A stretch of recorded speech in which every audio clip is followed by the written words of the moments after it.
Eu tinha fugido de São Paulo para cá.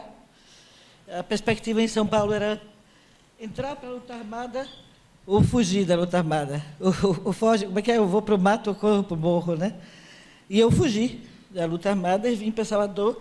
Fui trabalhar com um amigo do meu pai, João Falcão, dono do Jornal da Bahia.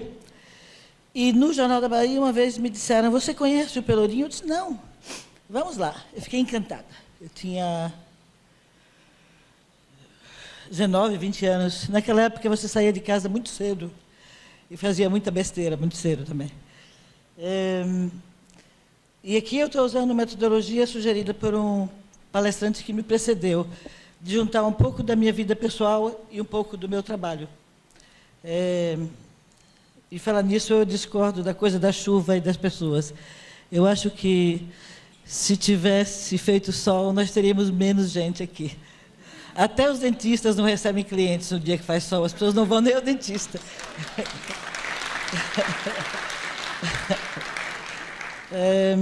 Eu fiquei encantada com o Pelourinho e consegui alugar, com muita dificuldade, um sótão no Santo Antônio, onde hoje em dia é o Gerson Joalheiros. Eu aluguei aquele sótão ali com aquela vista linda para o mar. Mas era muito perigoso ficar no Brasil. Cada dia todo mundo, alguém era preso, cercavam a Tribuna da Bahia, na Djalma Dutra, cercavam o Jornal da Bahia, tinha um censor dentro do jornal. E apareceu um sujeito de Oxford, um sujeito chamado Colin Henfrey, um antropólogo, que leu uma matéria minha no Jornal da Bahia.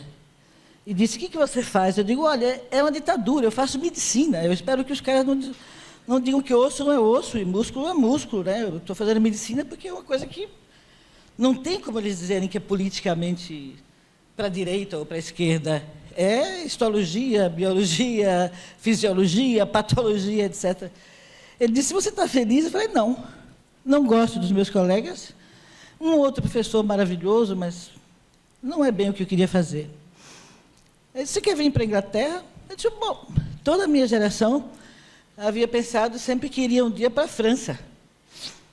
A Inglaterra, para uma moça do interior da Bahia, não esqueçam que eu nasci na Climéria de Oliveira, mas meu pai é um comunista famoso e foi trabalhar com petroleiros e ferroviários, etc., no interior da Bahia. Então, a família foi toda para o interior. Para uma moça do interior, a Inglaterra é um lugar de engenheiros, de mecânicos, né? Tal. E, eventualmente, eu vim descobrir de outras coisas também. Mas topei a parada, fomos para a Inglaterra, e a ideia era de escolher entre Oxford e Liverpool. Oxford era um lugar que Vinícius de Moraes havia estudado, e Gilberto Freire também. Mas, para um militante de esquerda, Gilberto Freire não era muito recomendável. E a outra opção era Liverpool, que, afinal de contas, não era mais nada menos do que a terra dos Beatles. Lá fomos nós para Liverpool.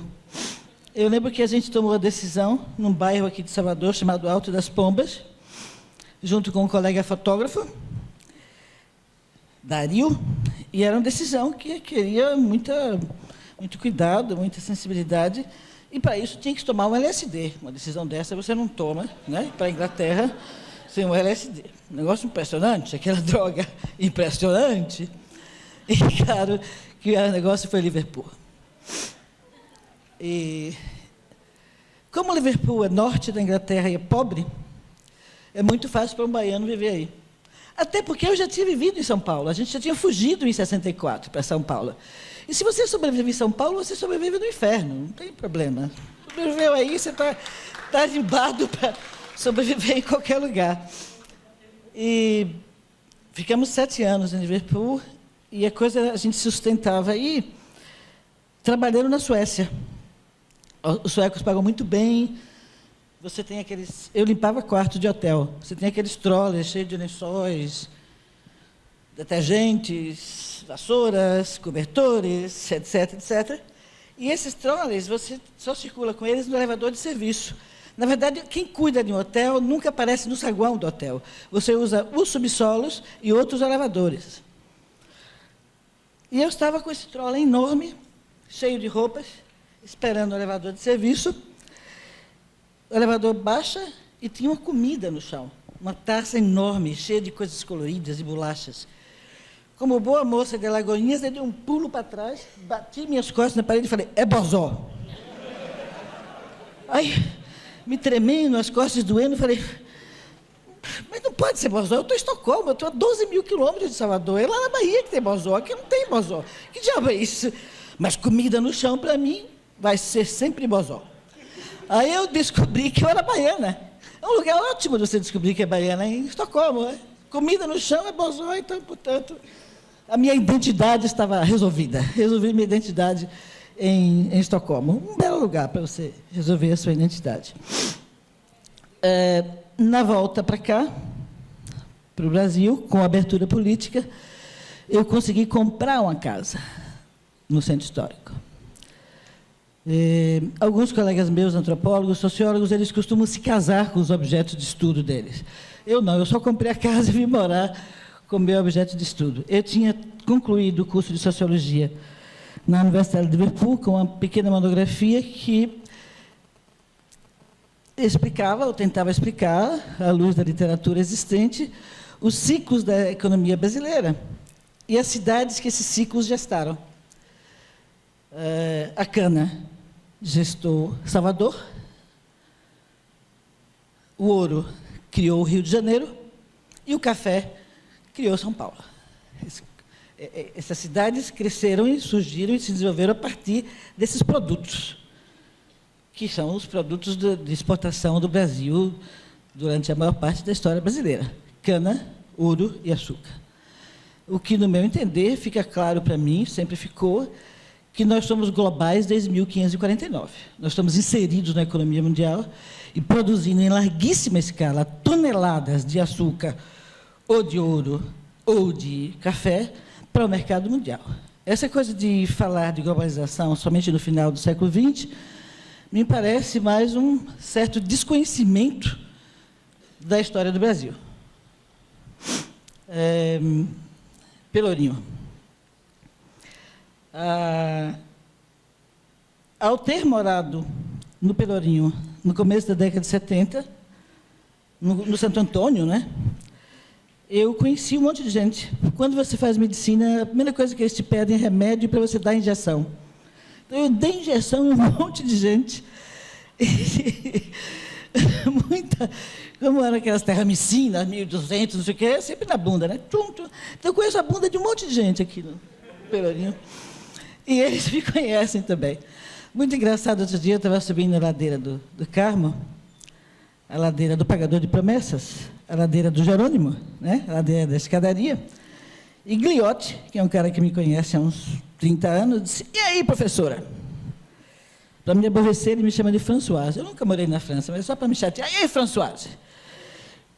Você sabe me explicar qual é a diferença entre um negão e um afrodescendente? Eu olhei em volta, assim, todo mundo se arrumando para o Jerônimo. Falei, nem que eu soubesse, você é louco, me diga você. Professora, negão sou eu, professora. Afrodescendente é o dono de uma ONG.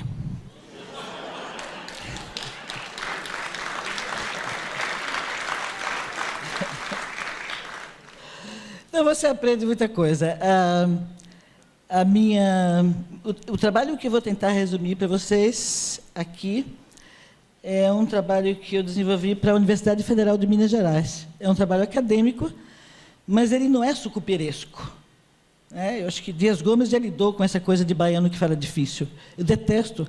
Você já tem uma realidade complexa, por que você tem que falar difícil? Você tem que fazer a realidade que é complexa mais legível. E não falar como o Coronel de Sucupira. Né? Quando o sujeito vira para mim e fala, por que estrutura? Eu já digo, opa, já não é comigo esse negócio.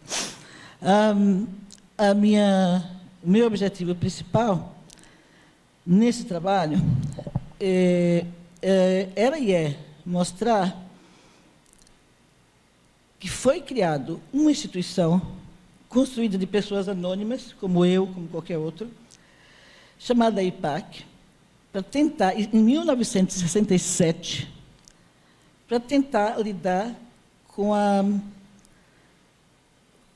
destruição do Centro Histórico de Salvador, com o arruinamento desse bairro, que é um grande bairro, e que os limites dependem muito de qual instituição que trata os limites. Né? O IFAM tem um limite, o IPAC tem outro, um novo instituto que foi criado tem outro, enfim.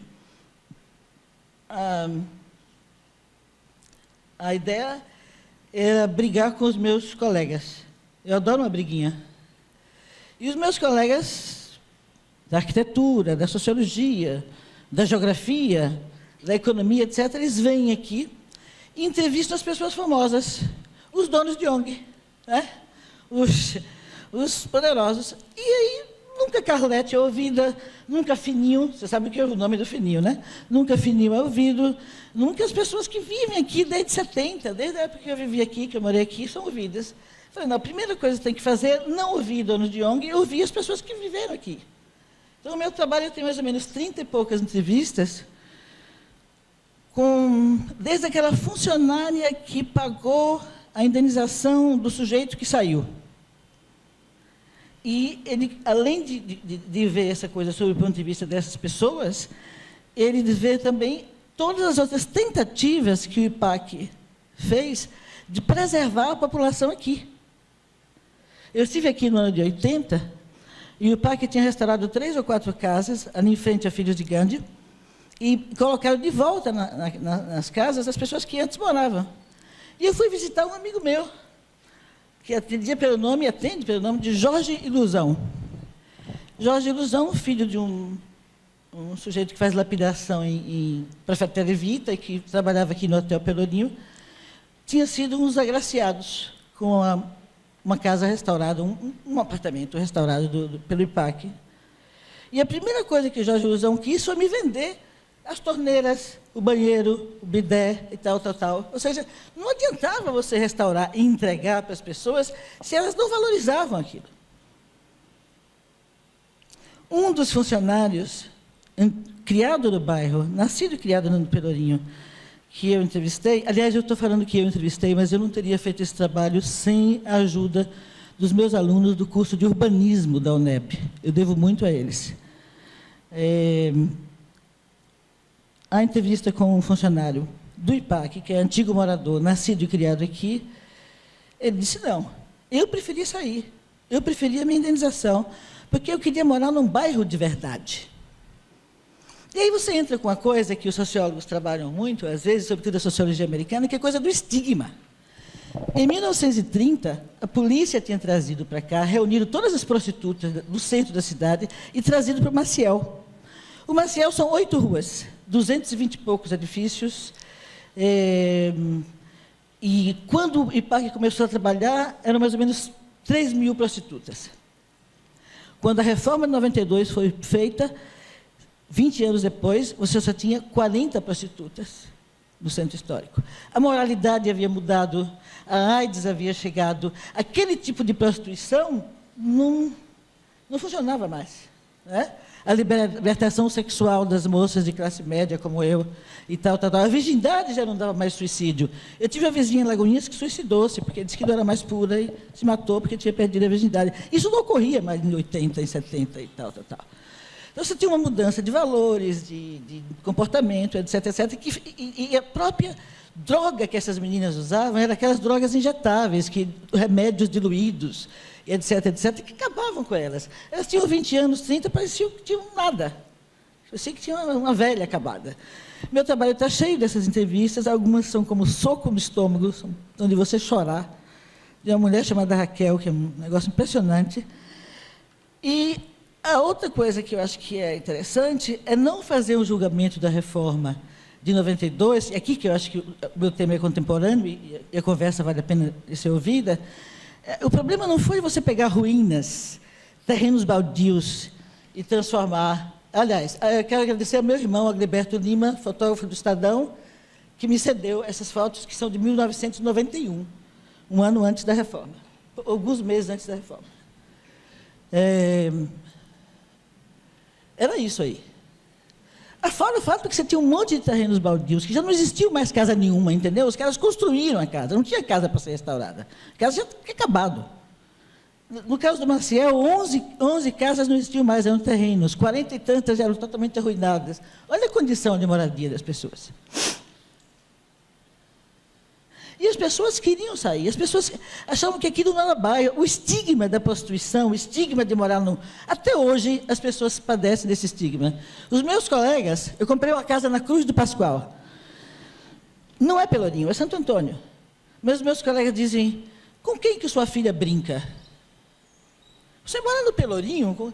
Eu pensei em comprar e trabalhar com aquela ideia dos americanos do efeito de demonstração. Em vez de fazer discurso, eu compro, restauro, reformo e chamo o cara para comer, tomar um vinho e ver a minha casa. A primeira coisa que o cara fala é, onde eu boto o meu carro, porque o carro é mais importante do que a família.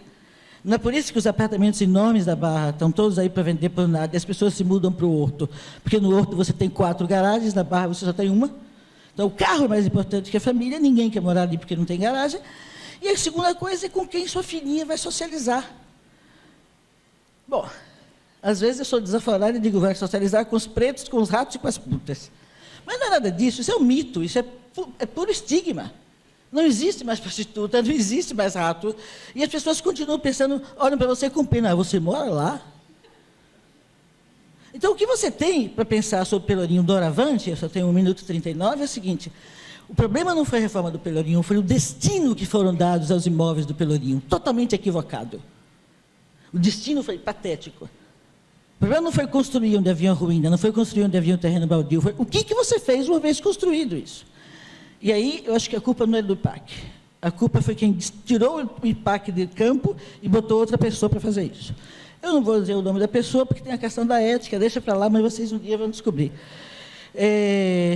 A outra coisa, e que ainda é pertinente, que vale nós todos botarmos a cabeça para pensar, ok, e o que fazemos com o Pelourinho? O que a gente quer do Pelourinho? Porque nem as pessoas que trabalham no IPAC moram no Pelourinho. Nem as pessoas que trabalham na Condé moram no Pelourinho. A classe média daqui adora Pituba. E mora em Ubaranas e diz que mora na Pituba, porque é melhor dizer que mora na Pituba. É questão de status. E aí entram categorias que são weberianas. E as pessoas ainda trabalham com categorias marxistas, né? E a questão da cultura.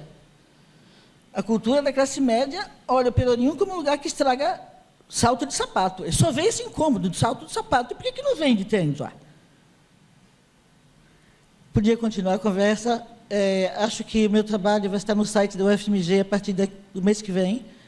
Maria Palácios, vocês acham lá, a reforma do Pelourinho, de 1992. Muito obrigada.